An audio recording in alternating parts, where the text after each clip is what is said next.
Hello adventurers, dungeon delvers, and tabletop gamers. I'm your host, Dungeons & Masters.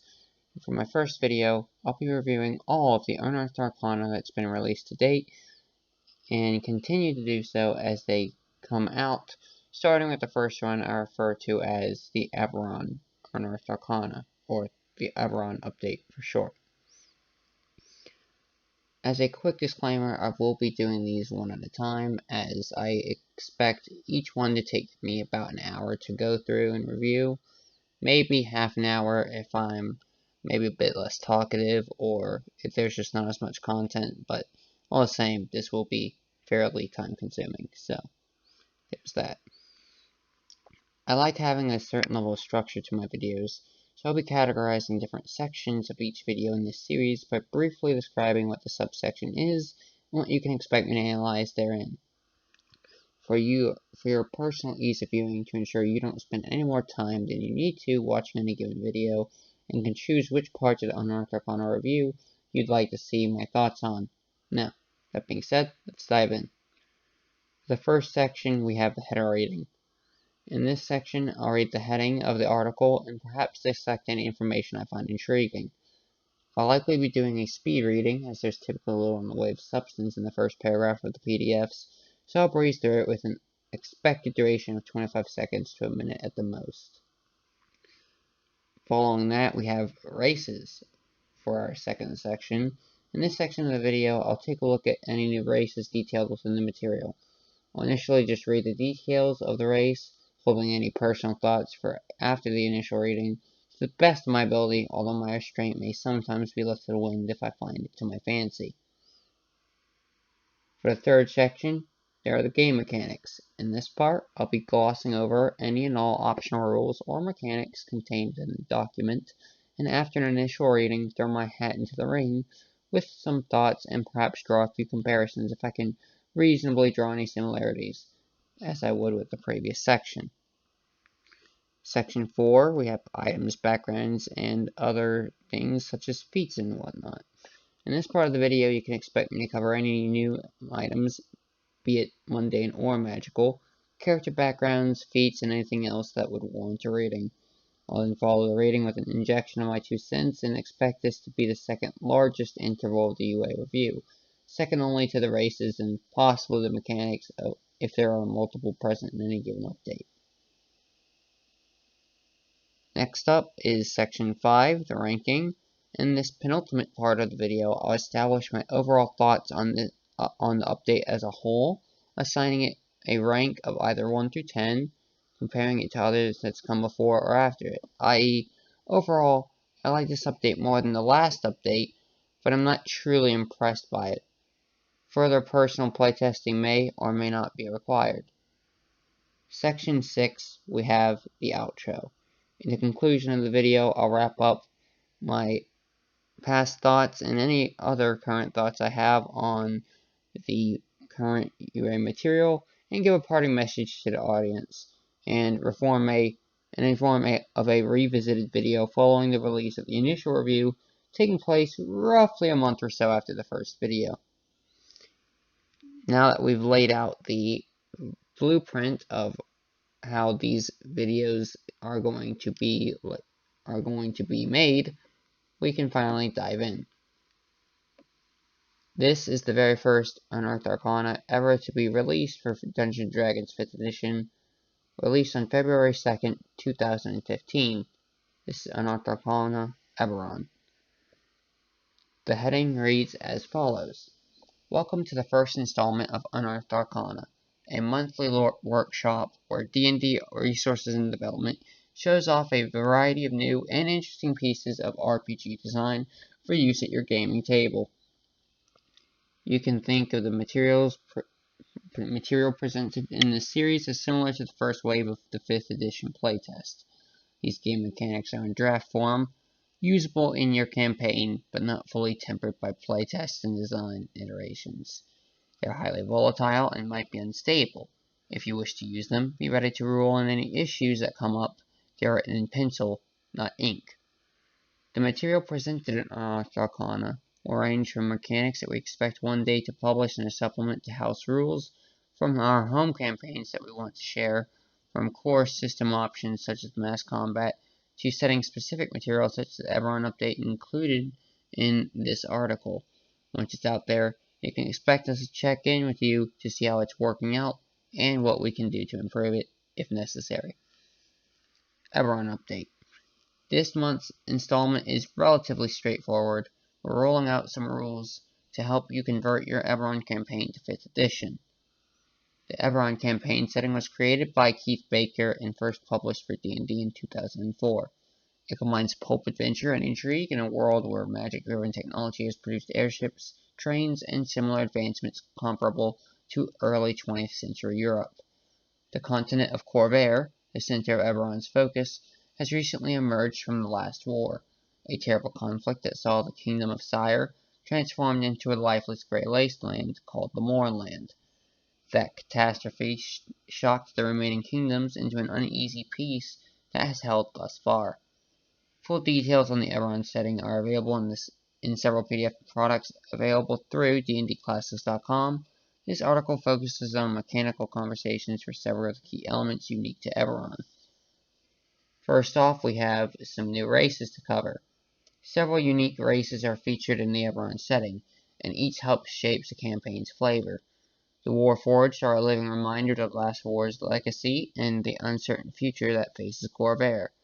Changelings are master of intrigue and deception, the perfect choice for a campaign that runs in the shadows. Shifters embody the tension between Corvair's natural world and its future, as growing cities and magical technology push against the wild. You'll notice that the Kalashtar are not included in this update. The Kalashtar are a psionic race, but the 5th edition of Dungeons & Dragons doesn't yet have rules for psionics.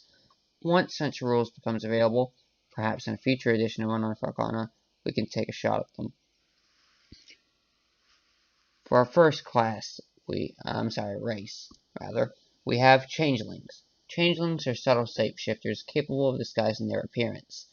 Their ability to adopt other creatures' guises make them consummate spies and criminals.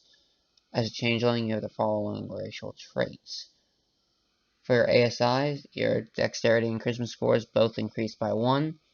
As for your size, changelings are built much like humans, but a little leaner. Your size is medium. You have a base walking speed of 30 feet, and you gain proficiency in the deception skill thanks to your duplicity. Finally, you have the shape-changer changeling trait.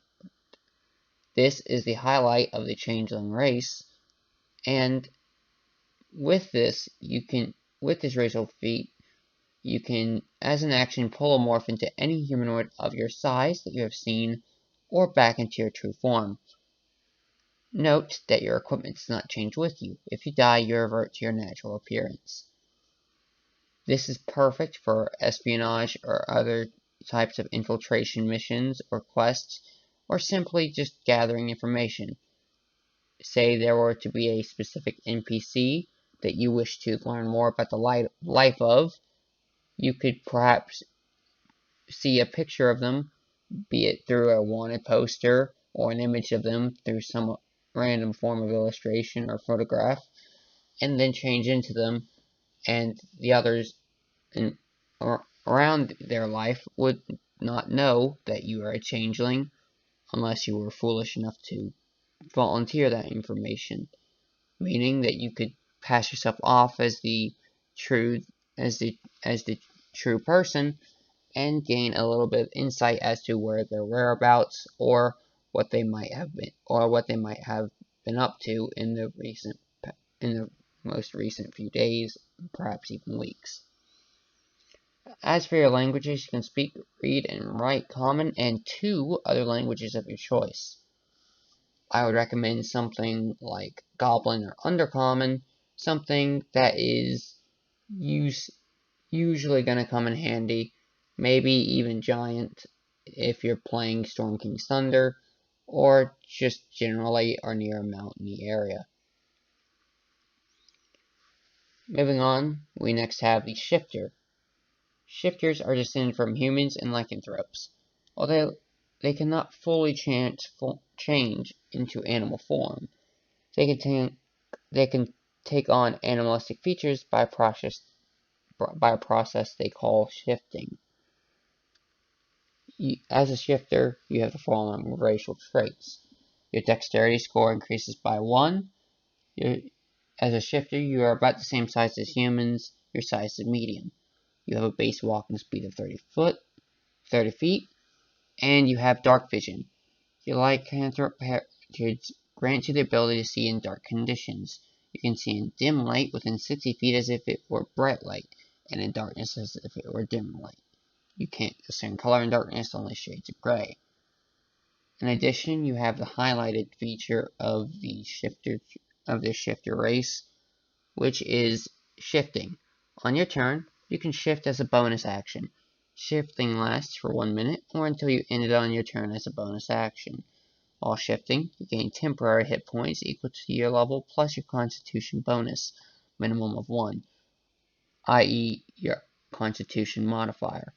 You also gain a feature that depends on your shifter's subrace, as described below. You must finish a short or a long rest before you can shift again. With your languages being taken into account, you can speed, read, and write Common and Sylvan.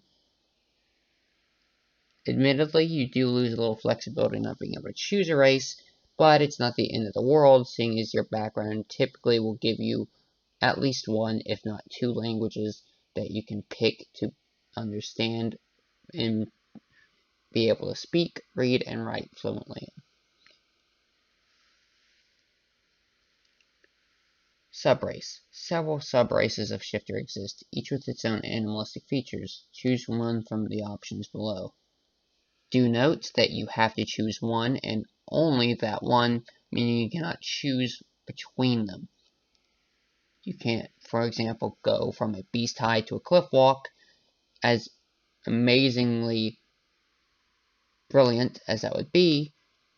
It's unfortunately a little bit, the reality is oftentimes a tad harsher than the ideal scenario.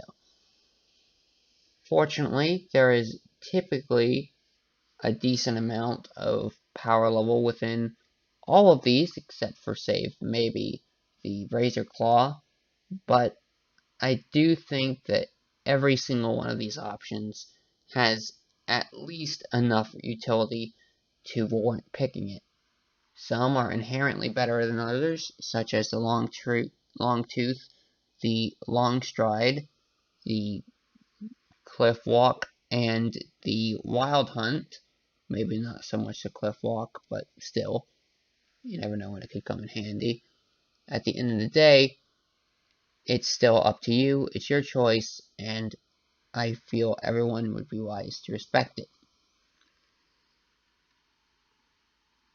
Beasthide. As a Beasthide shifter, you are especially tough and persistent in battle.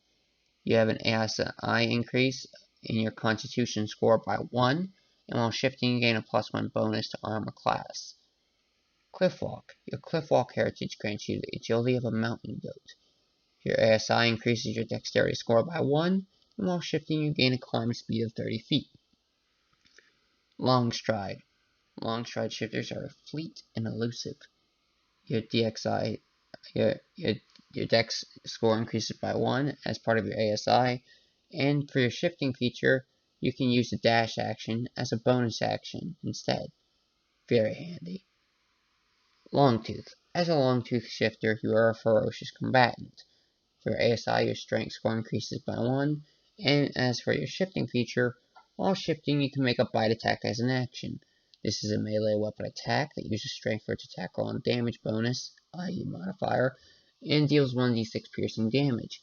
If this attack hits a target that is your size or smaller, the target is also grappled, making it very effective in combat, especially at close quarters. Next up, we have the Razor Claw. As a Razor Claw shifter, you can make swift slashing strikes in battle. You have an ASI increase of 1 in your dexterity score, and while shifting you can make an unarmed strike as a bonus action. You can use your dexterity for its attack roll and damage bonus, and this attack deals slashing damage. Finally, we have the Wild Hunt.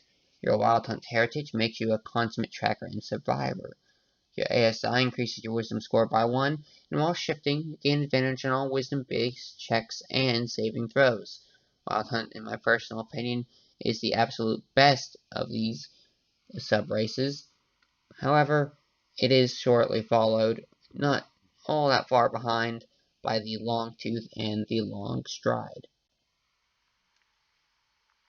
Next up is my favorite personal race of these, the Warforged. The Warforged were made as the ideal soldiers to serve in the devastating last war. Although they are constructs, they have much in common with living creatures, including emotions and social bonds, and perhaps, just maybe, even souls. Traits. As a Warforged, you have the following racial traits. Your strength and constitution scores both increase by 1. Warforged are generally broader and heavier than humans. Your size is still medium. You have a base walking speed of 30 feet, and you have 2 racial traits, composite plating and living construct. Your composite plating gives you this following ability. Your construction incorporates wood and metal, granting you a +1 bonus to armor class. Living construct, the highlight feature of the Warforged. Even though you were constructed, you are a living creature. You are immune to disease. You do not need to eat or breathe, but you can ingest food and drink if you wish. Instead of sleeping, you enter an inactive state for 4 hours each day. You do not dream in this state. You are fully aware of your surroundings and notice approaching enemies and other events as usual. For your languages, you can speak, read, and write Common and one other language of your choice. I really like the flavor that goes into the Warforged, as everything about it is super intriguing to me. First off, robots that have their own emotions and social bonds, being able to possibly even have your own human soul as a construct, this is something that I don't believe I've seen since the case of that robot movie way back when. It was super long ago, and I only know about it because it was one of my favorite movies back in the day. But basically, there's this kid who was obsessed with comic books, you know, like most of us were back in those times, and he was obsessed with Superman.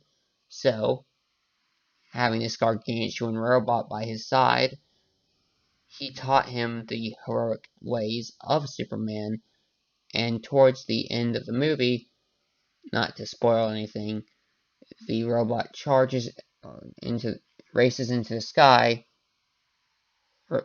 uttering the words Superman. Actually, let me see if I can just find the movie real fast. I think it's not Iron Robot, but it's something like that.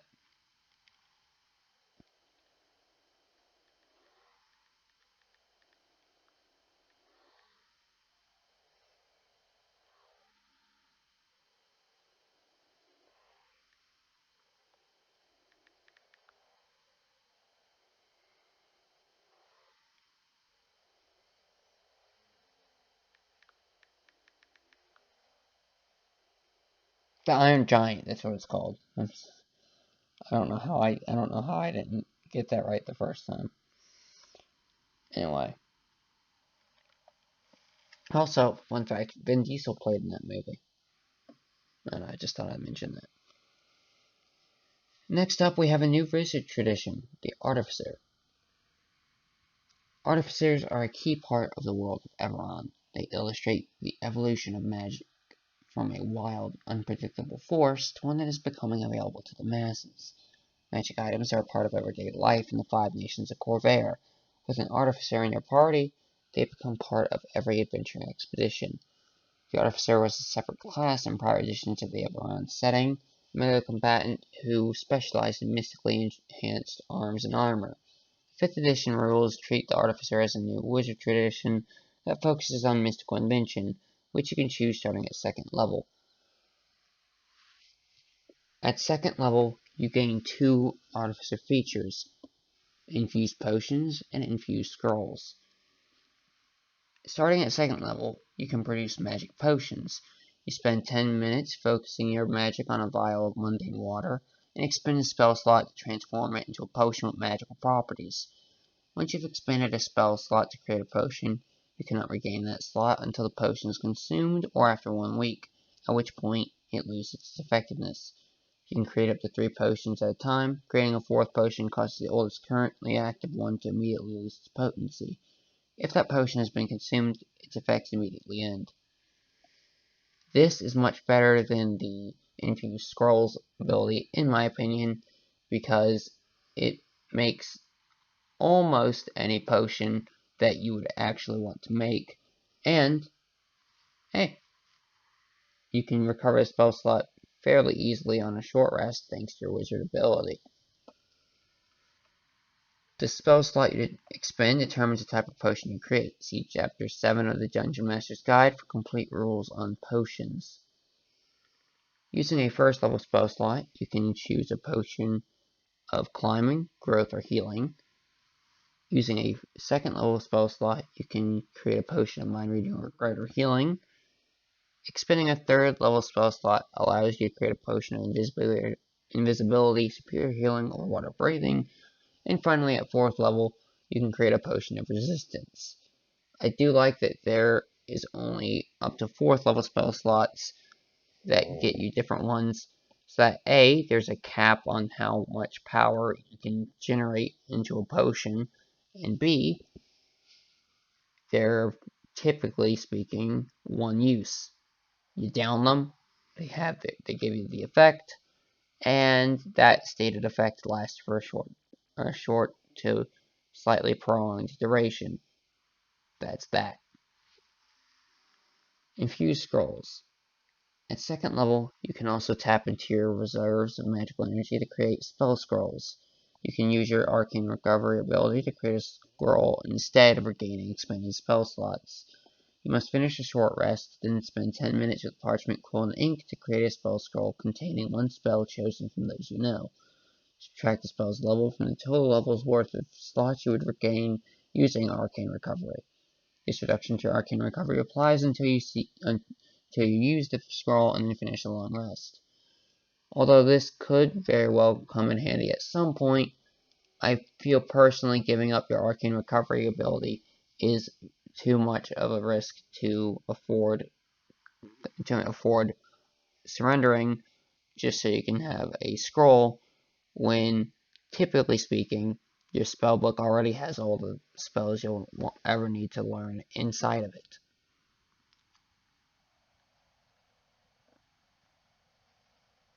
Starting at 6th level, you can infuse weapons and armor. The rules for this is the following. You can produce magic weapons and armor. You spend 10 minutes focusing your magic on a mundane weapon, suit of armor, shield, or bundle of 20 pieces of ammunition, and expend a spell slot to infuse it with magical energy.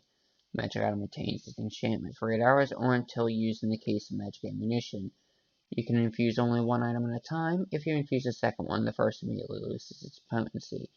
Once you have expended a spell slot to create such an item, you cannot regain that slot until the item becomes non-magical, i.e. used or the 8 hours duration has been passed. The spell slot you expend determines the type of weapon, armor, or shield you can create.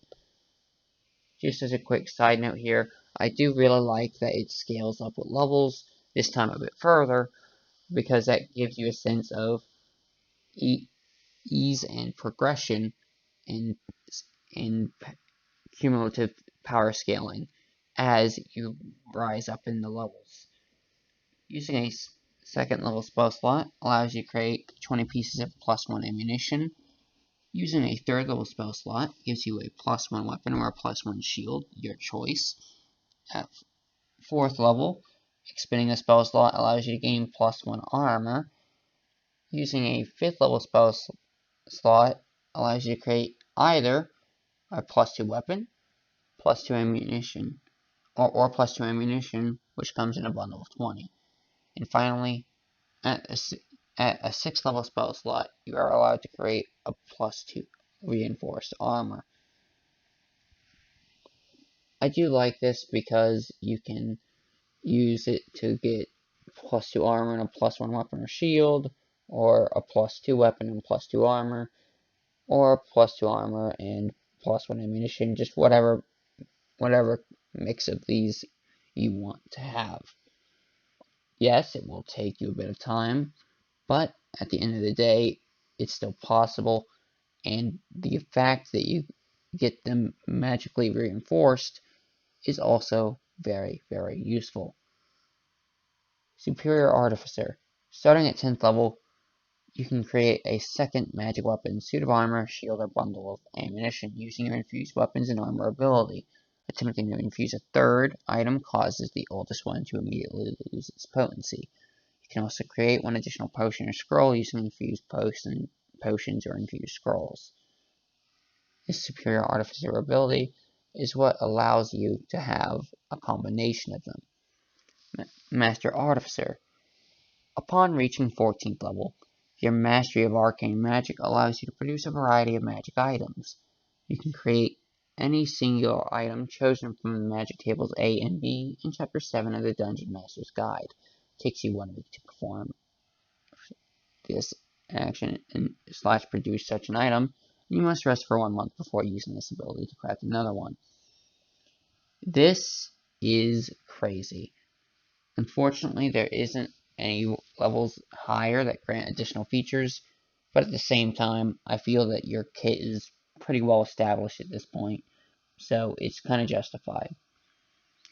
I do like how it's just item tables A and B, so that you can't get anything too crazy, but you still have nice options, and the fact that you can choose, rather than it just being random, is very excellent in allowing you to cherry pick the good from the bad, and the bad from the shit. Next up, we have the action points game mechanic. The Ebberon campaign setting introduced this concept to reflect characters who are larger-than-life heroes destined for greater things. Action points allow a player to add a bonus on any d20 roll so that characters can dodge or at least mitigate the effects of bad RNG. This rule inspired the Hero Points optional rule presented in Chapter 9 of the Dungeon Master's Guide. You start with 5 action points at first level. Each time you gain a level, you lose any unspent action points and gain a new total equal to 5 plus half your level. You can spend an action point whenever you roll a d20 to make an attack roll, an ability check, or a saving throw. You don't have to decide until after you make the roll and learn if it succeeded or failed. If you spend an action point, roll a d6 and add it to your d20 result, possibly changing a failure into a success. You can only spend 1 action point per roll. In addition, whenever you fail a death saving throw, you can choose to spend an action point to instead make it automatically succeed.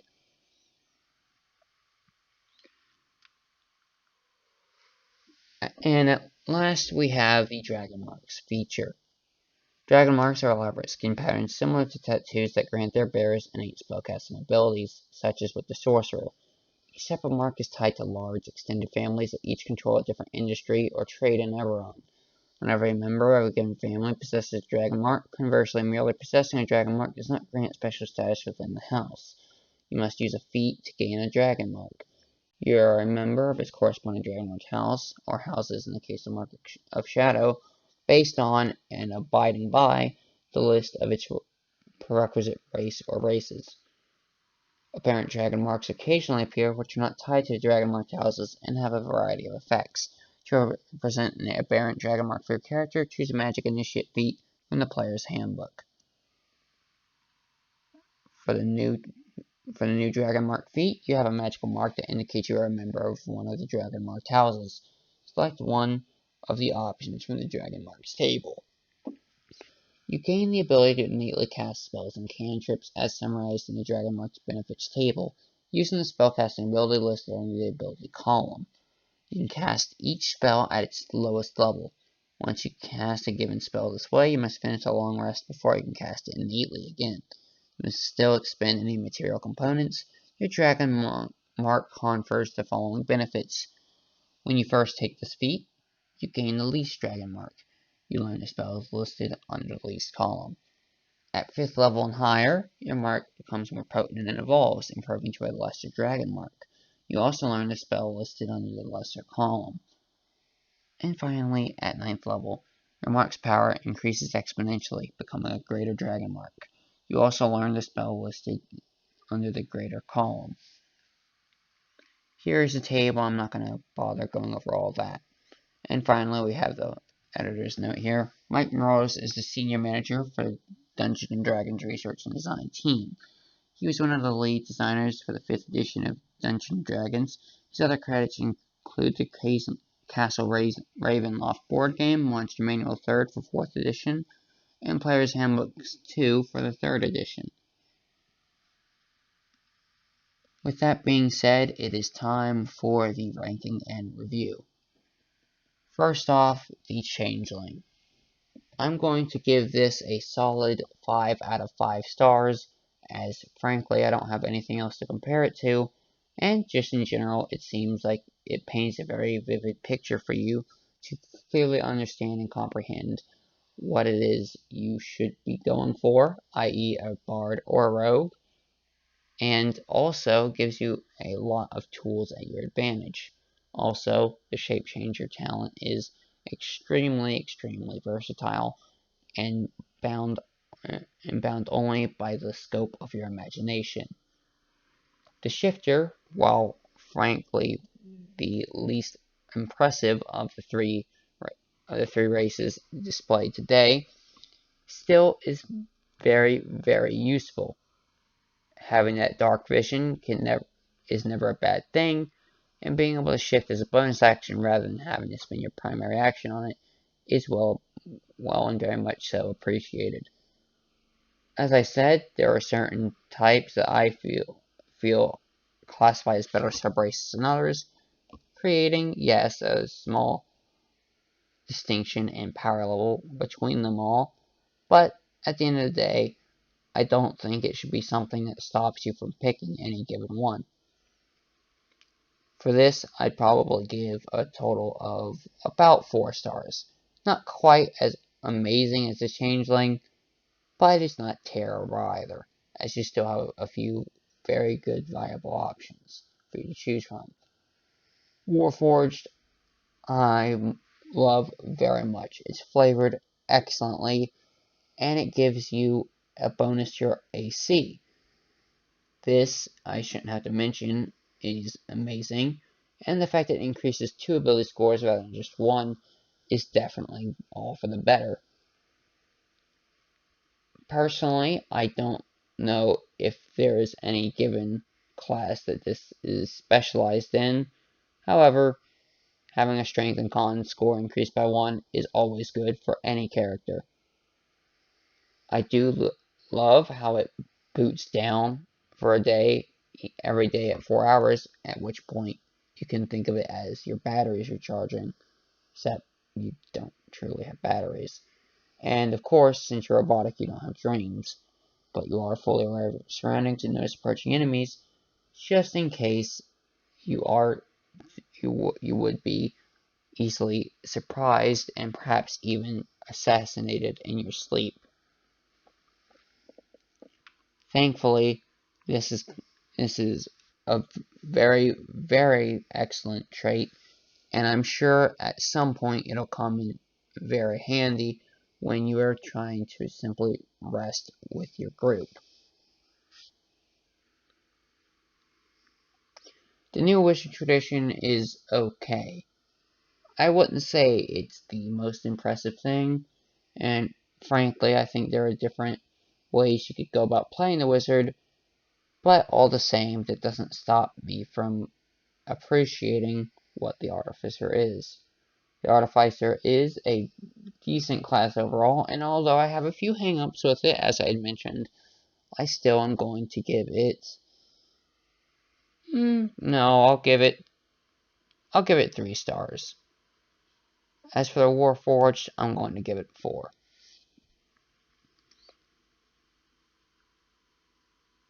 Now, I'm sure they mean well, but personally, I just really don't like the Dragon Marks feature.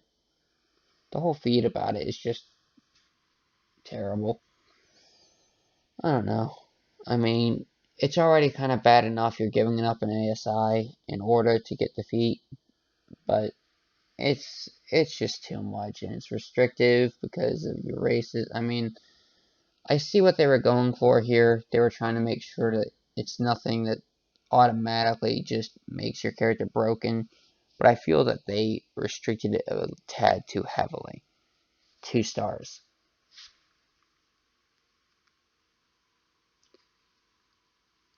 All in all, I would have to give this update a 5-star rating by default, 10-star rating by default, as we have had nothing else to compare it to, as it is the very first Unearthed Arcana ever released for Dungeons & Dragons 5th edition. Thank you all very much for watching. I've been your host, Dungeons & Masters, signing out. See you guys next time. Have a good one, and seriously, thanks for watching.